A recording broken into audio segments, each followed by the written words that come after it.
Assalomu alaykum Polvon ota. Aleyküm assalam. Qulchilikka keldik. Yo, bizlara kul gerekmidi. Ey, sovchilikka keldik. Yo, meni yetişime barasım yok. Aqtiqizda sovchilikka geldik. Bu meni ukam. Yakında Rossiyadan geldi. Uylantiracakmiz. Ha. Adım Kanikem ku bunu. Okat bergen misin bunun özü? Va, Rossiyaga yek keldi bu. Abi shunchalik Rossiyada yaşam bo'lsa, bu ekparashdan palov yeganmi bu? Yo'q, lekin yemagan. Ekparashdan palov yemagan bo'lsa, menga beradigan haqim yo'q meni. O'ynatmang ey. Yo'q, ketaveringlar. Bu menga yetamakan boy, iPhone 7 olib bersam. Assalomu alaykum Polvon ota. Aleyküm assalam. Gözlemedim buzdin görüntüsüla. Akşam geldik, Aqtiqizda ban tarafa so'rab.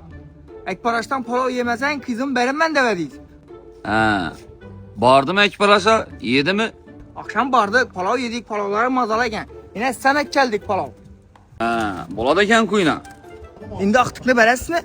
Men bu palovni ichine girib bir yek ko'raman. Palovni yeb bo'lgandan keyin bu o'ylanib ko'raman. Bir haftadan keyin yenglar, yaxshimi? Ay bu boshqa ye boqinglar. Akasi kim ekan u? Bilmayman, bir ikki bola gapti, aqti qiz so'rab turibman deb. Bizda hamma aqti o'g'il bola-ku.